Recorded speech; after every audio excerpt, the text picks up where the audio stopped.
দেখুন, মঙ্গলকে জ্যোতিষশাস্ত্রে সেনাপতি বলা হয়ে থাকে। তো সেনাপতির কাজ কি আছে? রক্ষা করা। সেরকমই মঙ্গল আমাদের শরীরের সিস্টেমে, আমাদের জীবনের বিভিন্ন সিস্টেমগুলিকে রক্ষা করে থাকে।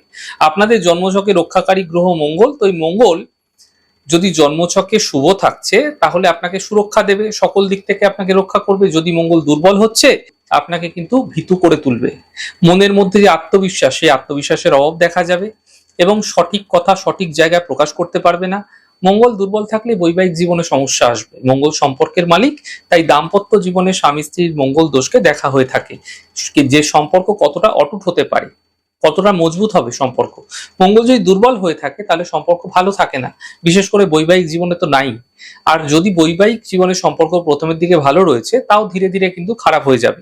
বেশ কিছু বছর পরে এমনটি হতে দেখা যায়। এছাড়া ভাই বোনের সম্পর্ক খারাপ থাকে এবং এছাড়া মঙ্গল দুর্বল থাকলে রক্তগঠিত সমস্যা ভীষণভাবে দেখা যায়। বিশেষ করে হিমোগ্লোবিনের সমস্যা, রক্তস্বল্পতা, কোনো না কোনো রোগ ব্যাধি তাদের জীবনে লেগেই থাকে। যে রোগ প্রতিষেধক ক্ষমতা থাকা উচিত, তা মঙ্গল দুর্বল হওয়ার ফলে কিন্তু সেই রোগ প্রতিষেধক ক্ষমতা থাকে না।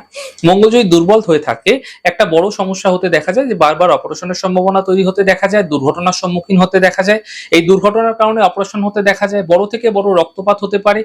এছাড়া মঙ্গলের অশুভ প্রভাবের কারণে মামলা মোকদ্দমায় জড়িয়ে পড়ার সম্ভাবনা দেখা যায় এবং সেই ব্যক্তি মঙ্গল অশুভ হওয়ার কারণে মামলায় জড়িয়ে গিয়ে কখনো কখনো জেলের দর্শনও তাকে করতে হতে পারে।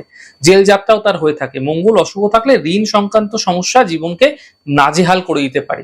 যাদের মঙ্গল অশুভ তাদের ঋণ নেওয়া থেকে বিরত থাকা উচিত এবং মঙ্গলবার ভুল করেও কখনো কারোরই ঋণ নেওয়া উচিত নয়। নচেত ঋণ সংক্রান্ত কারণে জন্য জীবনে কিন্তু একাধিক সমস্যা আসতে দেখা যাবে এবং ঋণ সহজে আপনাদের ক্ষেত্রে শোধ হতে চাইবে না।